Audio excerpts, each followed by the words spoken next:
Welcome to a special edition of Municipal Affairs. While we traditionally focus on the municipal landscape on this show, today we are talking about an issue that has been on the top of mind for every single family in the province of Alberta. That is the uncertainty around the start of this upcoming school year.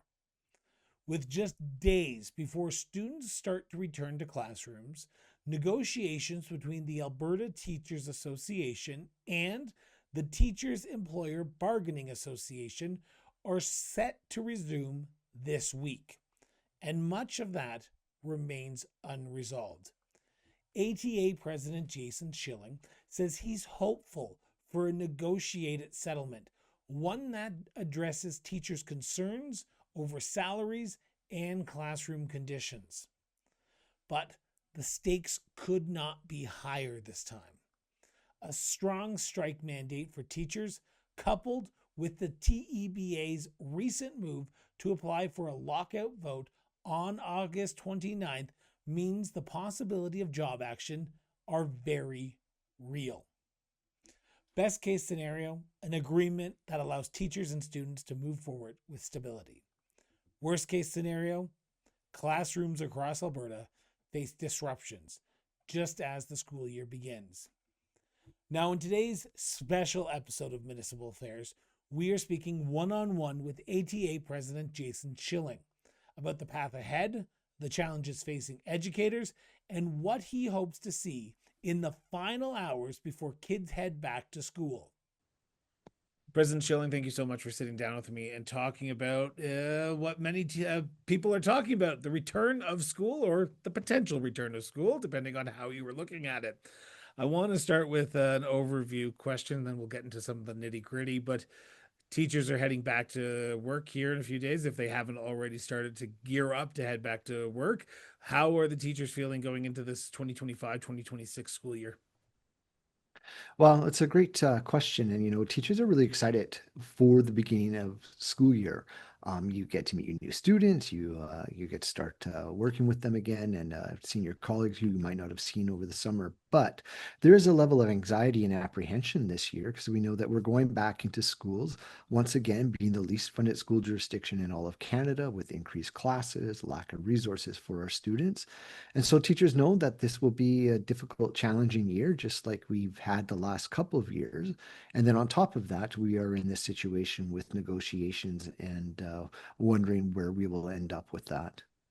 So let's talk about the negotiations. I know they are still coming up here in a few days as of recording this, but what is your sense of the negotiation upcoming situation that is about to adhere to you guys?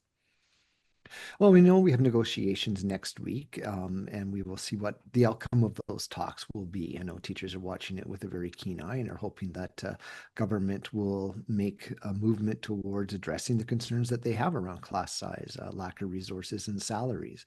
And so we'll just have to see what the outcome of that is. And then once we know, Provincial Executive Council, which is the governing body of the ATA, will then make decisions about next steps after that. You talk about class sizes. Is there more pressure on certain areas of the province than others, or are all schools across the province currently right now being pressured with large class sizes? No, it's an interesting question because a couple of years ago, you could probably say there was an urban rural divide in that regard. But as I talk to my colleagues from across the province, we are seeing large classes in just about every area across the province. Now, there are some areas where class size is not an issue, but the class complexity is. The kids that we're seeing coming into our classrooms are some of the most complex kids that we've seen in our careers. So there's a lot of social emotional issues, there's behavioral issues, there's some cognitive issues, some learning disabilities there that teachers have been commenting on, and a lack of resources to assist with that. My colleagues in our last survey had said, we're seeing more complexities in our classrooms, yet we're seeing resources to help those kids decrease, and that is causing a lot of the issues that we're seeing right now. But we're definitely seeing class size issues within a lot of our urban settings, Calgary, Edmonton, sort of that Calgary Edmonton corridor. But also you'll see class sizes and Medicine, Lethbridge, Fort McMurray, Grand Prairie, and just about everywhere in the province. Hate to ask a very stupid question, but I think we know each other well enough that you're okay with me asking some question, and then you will answer the question that I've asked. Uh, what's the class size? What is the right size of a classroom for teachers in 2025, 2026? Is there a number? Is there a resource that you would like to see classrooms have? What is exactly you're asking for from the province to help teachers out to deal with the sizes of classrooms that they're currently in? It's not a silly question. It's a really good question because as a teacher, there's no silly questions. They're all just questions, right? We always want to answer them. There's a variety of ways to actually tackle this issue, and you could go back to 2002 when we had our last large strike. It was a coordinated strike. We had about 20,000 teachers out in 2002, and we saw the Alberta Commission on Learning come out at that point, and it had some guidelines in there in terms of K to 3. You should have about 18 kids in class. 4 to 6, about 21. And then as you get into junior high and high school, those numbers increase up to about 27 in high school.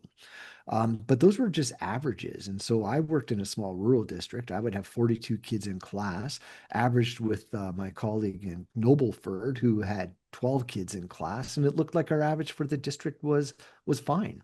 But the reality of our classrooms is that they weren't.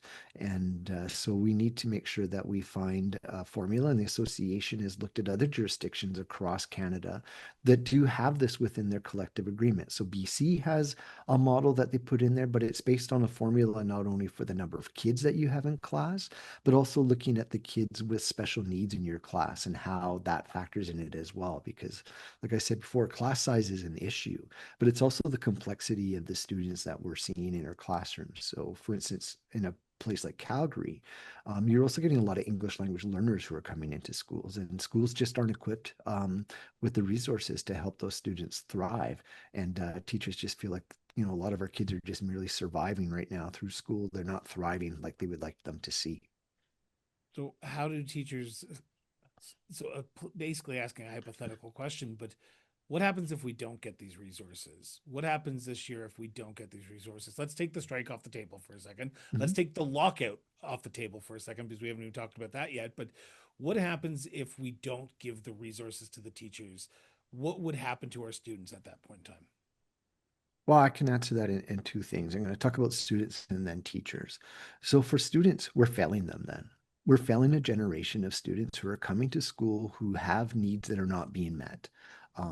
Mental health supports are not in place. We need more teacher counselors out there, whether it's speech pathology or other sorts of therapies that are not available as supports for students in order to be successful at school, especially in those early K to 3 grades where we know that a lot of early intervention will help those students not need those interventions as they get into higher grades. So that's why you'll see a lot of talk around what's called program unit funding or PUF funding, which is funding that is targeted towards our youngest students who have the greatest needs to carry them forward into grade 1 and grade 2.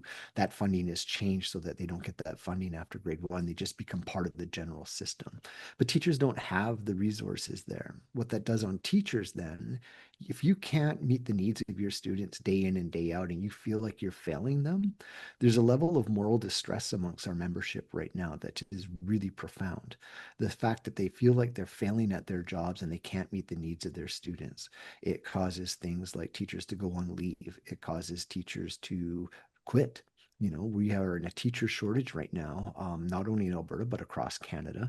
And teachers are leaving the system because they can't meet the needs. It's causing a moral distress amongst them. It's stressing them out. And so it's twofold there. We have to meet the needs of our students, but also have to meet the needs of our teachers because our working conditions or our students' learning conditions, they go hand in hand. You can't really uncouple them. We You talk about the resources that teachers need, and that can come in many different facets. It can come in the sense of EA supports, actual people coming into your community. But you're right, and this is the part where I need you to circle the peg for me a little bit. But we are in a shortage of teachers. I was talking to my mother back in Ontario, and she's a secretary for a school system, and she says the constant amount of people getting called in for supply teaching is horrendous because it's even happening and they're not even in school yet and they're already doing it on almost the first day back to school in Alberta. It sounds like it's the same thing. How do you expect people to get into the field to help the teachers if we don't have enough teachers already? So would they not be just then put into those supply teaching positions? So what is the Teachers Association looking for resources? Is it just to hire more teachers? Is it actual supports from the province to hire outside workers to bring into the province to help teachers out in their own classrooms? Well, it's a little bit of everything that you're just saying there. So we need more teachers in the system in order to reduce class size. And I fully But recognize do that people space want to is be an issue. teachers in 2025? That's my big Well, question. yeah. So yeah, that's a good question because we know through working with pre-service programs, and we work with them as an association. We've got our staff work with them. I do presentations at pre-service programs all the time. So we know that we do have people who are applying to become teachers. Their pre-service programs are turning, their programs are full. They're turning a certain number of people away from those programs, but that number has decreased. We also know from our research and from working with pre-service programs that about 25% of people who graduate with an education degree actually don't start teaching. It's just not what they want. It doesn't look attractive. You see all of these things and they think, oh, well, I don't necessarily want to do that. We do a lot of research with beginning teachers, and we find that about 50% of beginning teachers leave within the first 5 years. So they leave for a variety of reasons. It's not what they wanted to do. It's not the job that they had signed up for. It is too difficult. Maybe they got a job somewhere else. They might have moved to another province. And there's a certain portion as well who go on leave because they want to start families and do that stuff as well. So there is a concern there, and part of our push in terms of talking about class size and resources and salaries is also to look at a teacher retention and recruitment issue.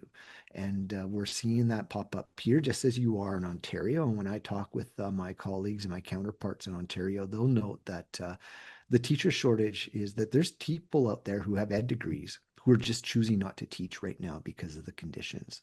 So we need to look at classroom conditions in order to bring people back to the profession and to make sure that salary is attractive and that their working conditions are attractive so that they stay teaching. I was just recently up in Slave Lake, Alberta, chatting with some friends because that's where I moved to when I first moved to Alberta. And their youngest daughter is about to head into school. And there's concern, and she's very concerned because she's a working mother. She's a single mother, and there's concern that this strike, this potential lockout from the school boards, could impact her day to day life. What's your message to parents who are going through a very stressful time getting their kids ready to get back to Yeah. school, let alone the potential strike of, okay, what do I do if there is a strike? What's your message to parents right now? Well, I mean, ideally, we would like to see a negotiated settlement happen. These teachers don't want to go on strike, but they're willing to take this step, and they voted with a 95% in favor of a strike action if needed through this negotiation phase. But they would like a negotiated contract. But they're doing it out of the betterment of public education in this province. They're doing it because our class sizes are too big, that we don't have the resources to meet the needs of parents' kids that are coming to school. So I would hope that parents would be able to see the reason why teachers are moving this forward or talking about a potential strike in the fall. I know it's going to inconvenience people. It's going to cause some hardships. I understand that for parents, for students, and for teachers as well. But we're in a crisis here in public education in Alberta, and that it needs to be addressed. And teachers are finally at the point where they're saying enough is enough. We need to address these issues as we move forward. And that would be for the betterment of kids in our province and for parents as well. What's changed since the last time you negotiated a contract? Because every year, and I'm just playing a little devil's advocate with you here, Jason, but every year I always hear that there's a crisis in our school system, and it seems like the school Mhm. system goes along and things just go at the end of the day and everything's hunky dory day. Yes, there's hiccups along the way, but what is at this point in time the crisis that has basically put the teachers into this position where they have voted 94.8% to say we're going on strike? Well, there's a couple of things. The fact that we're the least funded school jurisdiction for student expenditures by school boards. and have been for a while, for almost a decade now. And that constant chronic underfunding has got us to this point to where teachers are saying we cannot fill in the gaps anymore. You can't add more to our plates. They're overflowing right now. Same thing for school administrators. The things that schools are being asked to do now, on top of just what should be their regular job in terms of teaching, is getting to the point where teachers can't keep up and kids are falling through the cracks. And so they're saying enough is enough on that. When you talk about salaries, teachers have seen a 6% increase over the last 12 years. Inflation has been, as you know, as every Albertan knows, or whoever's listening to the podcast knows, that inflation has been quite high. And teachers have always been tapped in the past to say, okay, well, we're in tough economic times. We need you to do a solid for us and take a zero. And teachers are saying we need to make up for lost inflation and current inflation. They too have mortgages, pay insurance, which we know has gone up quite a bit here in Alberta, utilities, all of those things as well. And that's also another way to retain and keep teachers within the profession. So I know we keep saying that there's a crisis in education, but really we're at the point now where it's, schools aren't able to keep up right now. And we've got an opportunity through this negotiating phase to really address seriously some of the issues that teachers are talking about. Now the province will sort of battle that back and say we are helping our kids in their classrooms. We're building more modules classrooms in communities that need it. We're trying to expand our teacher base so that way we have more teachers teaching our kids, so that way we can reduce that class size. What do you say to them? Well, I know they will say that we've put a record amount of funding within public education this year, $9.9 billion. Well, we have the most kids that we've ever had in the system, and we still fund them the least within all of Canada. We have more complex needs than we've seen. We have areas of the province that don't have enough space. And yeah, they're bringing in modulars, but those are temporary factions. And the announcement that they made last year about $9.8 billion dollars or $8.8 billion dollars, can't remember the exact number, to build new schools within the province. Well, those schools are going to come online 4 or 5 years down the road. We need to address the issues today because those are the issues that we're seeing, and we need to be mindful and prepare for the future, but we also need to address the issues that we're seeing right now in our classrooms. And budget 2025 had a 4.5% increase to the budget, but we needed to see 13.5% increase in order to be the Canadian average in terms of student expenditures. And 4.5% falls definitely short of that. But interesting enough, private education in the province got a 13.5% increase, whereas public education saw less than 5%. So it's also getting our priorities straight too, to make sure that taxpayer dollars are going to support the public system. With that statement, I am pretty sure I know where this line of question, this answer is going to go. But what would, and I'm not saying I've heard this, but I would imagine you have, or you have heard people say this to your members. Teachers are just asking for too much right now. The province is in an economic, we're in an economic challenging world right now. The province is struggling. We talk about the surpluses that they just recorded, but let's just not go there. But if you want to, go ahead. What do you say to people in the public sector and who might be listening to this on TV, will listen to this on their podcast or watching this on YouTube, who would say the teachers are just asking for too much right now because we're all struggling, and right now we can't help people, because if that means we help you, I'm going to have to pay a little bit more out of my pocketbooks. Well, the province did post an $8.3 billion surplus last year. And so, there is and a surplus on top of that the year before, and on top of that the year before.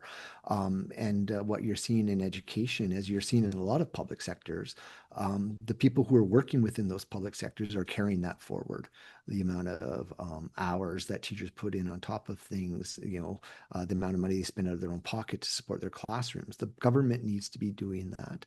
And I know that people are struggling all over the place. I know that there's a lot going on right now, but when I look at our students in our classrooms, this is the future of our province. These are students who deserve to have their needs met when they're at school, so that they can thrive and be successful at school and become members of our society who get good jobs and contribute back to society in that regard.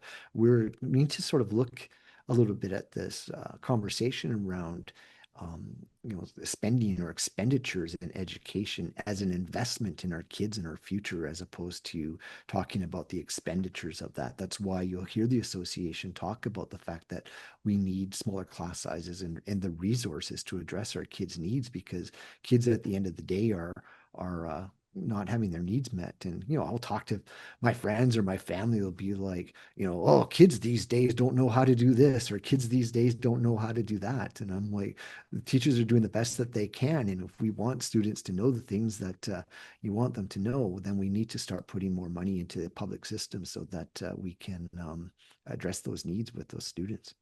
Before I turn to my next segment, just a final question on this whole ongoing, I don't want to say debate, but ongoing rift between the teacher union and the province.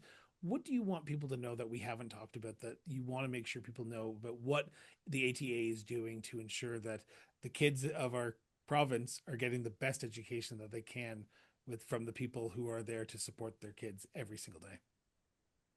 When I talk with my colleagues across the province, and we have like our annual representative assembly, for instance, it's sort of our parliamentary version of, the governance model for the ATA. We pass policy there that is always looking for ways to improve public education in this province, to improve the experience of students going to school, to make sure that they have the resources that they need, the supports that they need, and so that teachers also have the resources that they need as well, because we want kids to thrive in school. We want kids to be energetic, happy to go to school. We don't need things like anti-trans legislation, or ministerial orders on school libraries that create all of this sort of animosity and try to divide people when it comes to public education. We don't need wedges drawn between parents and teachers and students and teachers in the community and schools.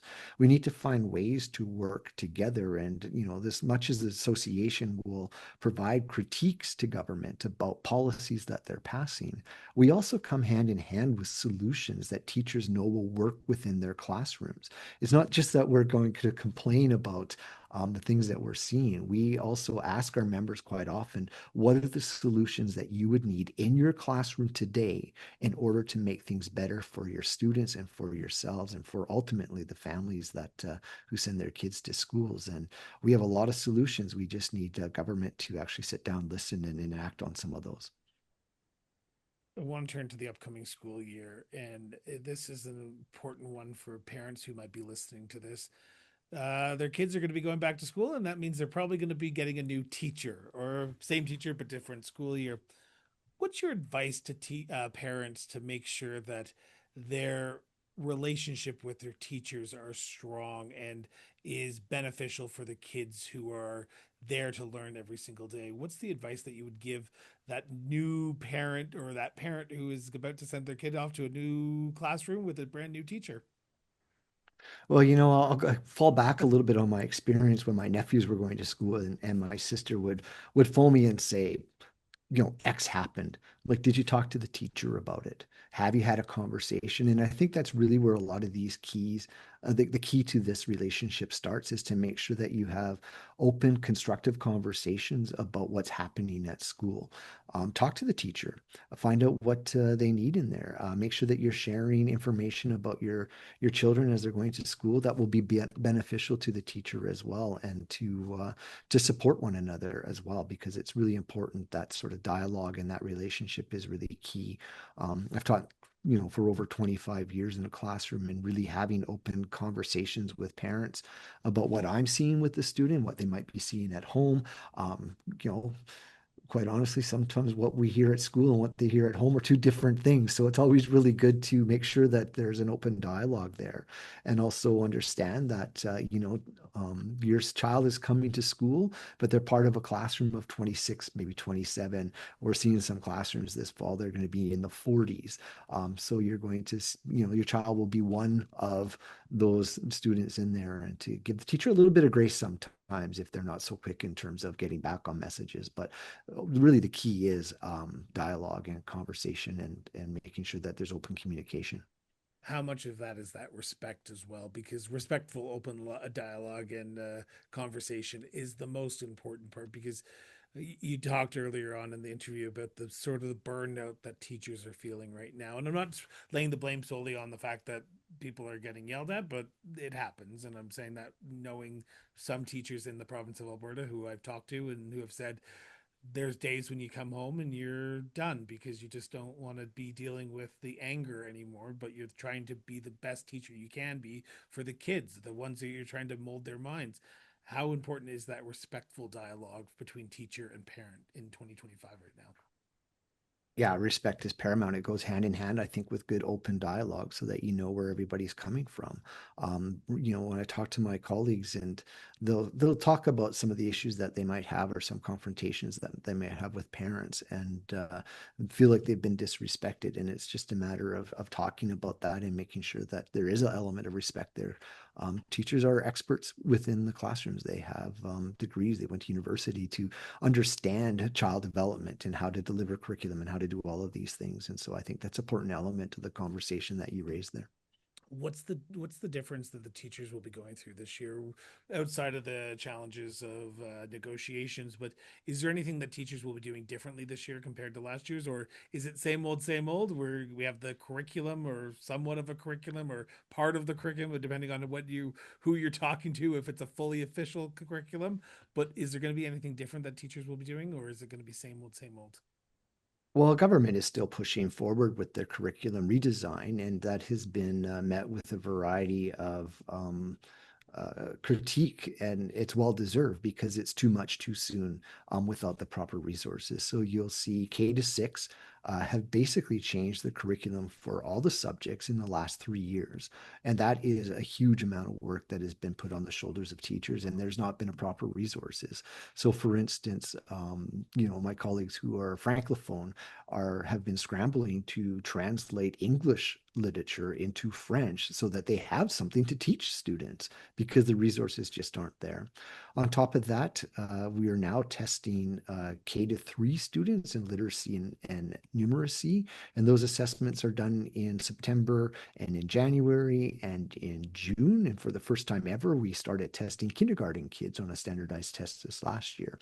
And a good example of why teachers were complaining about that is that they're asking kindergarten kids to put a number on a number line. So, for instance, put it 7 between where you would put it with between 1 and 10. Well, we don't teach that till grade 2. So why are we asking kindergarten kids to do this? And so teachers are doing these assessments at the beginning of September when they should be building relationships with students, especially our youngest ones who are coming into school, have never been to school before. Maybe they didn't go to daycare, so they don't have that kind of structure, or kindergarten is not mandatory as well. So maybe they've never been to school before. So part of the first couple of days and weeks of grade 1 is learning the routine of school, how we move from one space to another space, how do we behave in a classroom, those sorts of things. But teachers have indicated, they're losing up to 30 hours of instructional time to deliver these tests just to one grade. And now we have the Bill 27 regulations will be coming into place this fall, and teachers are concerned about the fact that if they have a student who is questioning their gender, that they might have to out them to their parents. And so there's a lot of concerns about that, and how do we protect our most vulnerable students. And then the last thing I'll just mention on this, in terms of all the other things that are going on, is now we have the ministerial order on school libraries. And as a high school English teacher, I'm now somehow going to have to find the time within the next month to do an inventory of the 500 books I had in my classroom library and get that posted online so that everybody can see that. And that's caused a lot of um, anxiousness amongst my members, just in terms of what will this mean in terms of the literature that we have in our school libraries, and just how will this also impact some of our most vulnerable students within our schools. You brought it up, so I'm going to play in the sandbox if you don't mind for a few seconds. It's around the school books, the ministerial order, Bill 27. Teachers are going to be in stuck between a rock and a hard place this year. And I say that respectfully, and I say that knowing as a gay man myself who came out during high school, it is challenging. But when you have support systems like teachers, it can be a safe space. Um, Mhm. how are your teachers going to handle this? What is the ATA doing to ensure that you're respecting the policies and the wills of the government, but still trying to protect the wills and the youth of today. Well, I mean, teachers want to ensure that all students go to a safe, caring space, especially our 2S LGBTQ plus students who might not have, it might not be safe for them at home, that school is their only safe space. And that's really important to a lot of my members. I talk to members who are like, I will not out a student. I will take employment repercussions before I do that. And so as an association, we encourage our members to call us, and we'll work with them and the school boards to make sure that if something should happen to come up, then we'll see what happens there. But there's also an element of school boards have a responsibility through this as well. It's not just teachers and students. So school boards have gotten the regulations from government, and now they need to create policies and to ensure that the students are safe, because that's their responsibility under the Education Act. They have to do that. And I've seen some policies by boards and some they're working to mitigate through this and to ensure that if there's a student who is questioning and doesn't feel safe at home, that there's access to mental health supports or other sort of social services to help them with that as well. But it's going to be tricky, and it's a situation, quite honestly. I've said this before a couple of times, that with this legislation moving forward, I don't know what the problem was that they were trying to fix. Schools have been dealing with this issue for years, for decades, because we've always had trans students, we've always had queer students, and we've always been able to handle that through careful conversation between schools and parents and kids so that kids are not harmed. And it seems a bit of it bewilders me that we find ourselves in this space that we have to put legislation or ministerial orders in place when really we could have just had a conversation about a lot of these things. Plus, and this is the caveat that I need to put in there, they've asked for this policy right in the middle of a school board election cycle. So enjoy getting those very rushed policies put out there. And that's just my own comment as the host of the Well, you show, look at, because well, no, I agree, but they do this all the time, right? They'll pass some legislation. They'll say it's in effect September 1st, but boards don't need to have their policies in place until January 1st. They did this last year with the cell phone policy. And it just causes confusion because you could have one school across the street from another school, like a public or a Catholic school, with two different policies, and people going, well, what is it? And yeah, it befuddles me too that they can't understand the notion of how school calendars work. well, just even on that note as well, because there might be a teacher who works in, I'm just trying to think of Prairie Winds School District, and then they go to the Catholic board, and then they go, or the Catholic public school board, and they go, oh, it's a completely different policy. So it's very confusing when we have that as well. So there's no Well, you can get universal. into an Yeah, you Go can ahead. get into an urban situation where you've got a public, a Catholic, and a Francophone school, all within a block and a half of one another, and all have different policies. And school boards do have autonomy when they do this kind of work, but a consistency and clarity and an understanding of why are these rules coming into place? What is the purpose? What are the policies to begin with, and what are the repercussions if someone were to violate that? And a lot of that stuff is yet to be worked out with issues, especially around the classroom libraries and the other trans policy that are coming into place. Are you optimistic about this school year with all the I'm always challenges that optimistic about schools? school. Yeah, I mean, I've experienced the joy of going to school and meeting your kids, and that first week is kind of exciting. I love that this time of year when we get to meet our new schools. But I completely understand and empathize with my colleagues, their hesitations and their concerns, because they want to do good jobs. They want to do a good job of working with kids. They want to support them and help them, but they don't have the tools that they need to do their work. I was equate this when I talk to, some family members who don't work in education, that work in other areas. And I'd be like, what would it be like to go to your job day in and day out, and you don't have the tools from your employer to do it? So you don't have a computer, for instance, or if you're a dentist, you don't have the dental tools, or if you want the dental tools, you got to buy the dental tools yourself. And you're not going to get paid for all of the clients that you see. I think that, we have to recognize that teachers are excited to come back, but there is some apprehension there. Before I let you go, one final word to you about this upcoming school year and about the ongoing negotiations between the ATA and the province. What is your hope for the next week and a bit as people are preparing to send their kids back, as teachers are preparing to go back, but we have this sort of overhanging dark shadow that could change the entire way that we head back to school by the time this goes out on Monday or all this next week. So, what's your final parting words to people? Well, ideally, we'd like to see a negotiated settlement that puts everything in place so that this dark shadow, as you want to call it, isn't overhanging us or hanging over us at this point in time. But also, we're going to come into the school year. We're going to come up to a budget in 2026 where I hope we don't see ourselves the least funded school jurisdiction again in all of Canada. And so my last thought I would say to parents or people who are listening to this podcast who might not have kids in school or teachers or people who want to run for trustee, just everyday Albertans, ask your MLAs, why is this acceptable?